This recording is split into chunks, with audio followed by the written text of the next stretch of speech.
ওরে পিনিক, বাংলাদেশের খেলা মানেই পিনিক। যদিও এটা বাংলাদেশের কোনো ম্যাচ না, গ্লোবাল টি-20তে আমাদের বাংলাদেশের ফ্র্যাঞ্চাইজের প্রথম ম্যাচ ছিল। 132 রান করছিল আমাদের বিপক্ষের টিম। সে 132 রান 133 রান টার্গেট ছিল আমাদের। সেই টার্গেটে আমরা চেস করতে নেমে কোনো মতে টাইনে টুনে সেশন মেসর দিয়ে যে কোনোভাবে 132 রানই তুলতে পারছিলাম। হারিয়ে গেছিলাম কলায়, কিন্তু লাস্ট বলে আমরা 2 রান নিয়ে, লাস্ট এক বলে আমাদের 3 রান দরকার ছিল, আমরা দুইটা রান নিয়ে ম্যাচটা টাই করলাম।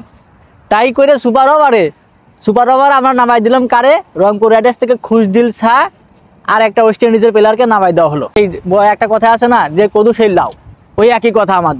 আমাদের বাংলাদেশি প্লেয়ার বা কোনো টাচ করা হলো না এখানে আমি মনে হয় শম্ভু সরকারকে দিলেও একটা ভালো হইতো।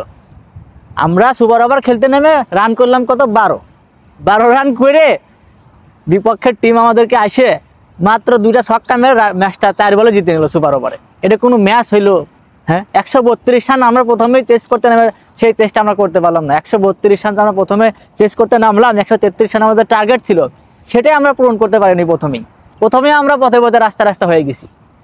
আমাদের প্লেয়ারগুলো নুরুল হাসান, সোহান, আফিফ তো ডাক মারছে আজকে, আফিফ হোসেন ডাক, আর এরপর যে প্লেয়ারগুলো ছিল সাইফুদ্দিন, রিশাদ, সব পথে রাস্তা। মানে আমাদের অ্যাবিলিটিই নাই ভাই টি-20তে খেলা। 132 রান 133 রানের টার্গেটে, এটা অন্য কোনো টিম হইলে মাত্র 15 ওভারে ম্যাচটা জিতে নিত, অন্য কোনো টিম হইলে। আর সেইখানে আমরা 20টা ওভার লাগাই দিলাম, সেই 132 রান তুলছি কোনো মতে আমাদের তুলছে। আমাদের মানে ব্যাট মনে হয় চলেই না, শীতে মনে হচ্ছে ব্যাট আমাদের জুমাই গেছে, এরকম মনে হয় আমাদের প্লেয়ারদের।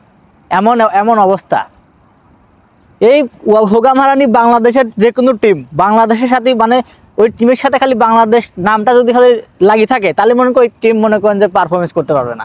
ওই টিম মনে করেন যে যেখানেই যাবে সেখানেই এরকম হোগামারা পারফরমেন্স করবে, পিছন মারা পারফরমেন্স করবে। ভালো পারফরমেন্স এদের দিয়ে সম্ভব কোনোদিন হবে না, শুধু বাংলাদেশের ট্যাগ যদি লাগে থাকে ওই টিমের সাথে। সেটা যে কোনো টিম হোক, ঘরোয়া টিম হোক, বিপিএল টিম হোক, ন্যাশনাল টিম হোক, যেখানেই যে টিমই হোক, পারফরমেন্স তাদের ওই একটাই থাকবে। ভালো পারফরমেন্স তাদের দ্বারা সম্ভব না, কারণ ওখানে আছে বাংলাদেশি প্লেয়ার থাকা মানেই পারফরমেন্স ডাউন, আর ম্যাচ হারবে এটা নিশ্চিত। শয়তানের বাচ্চারা।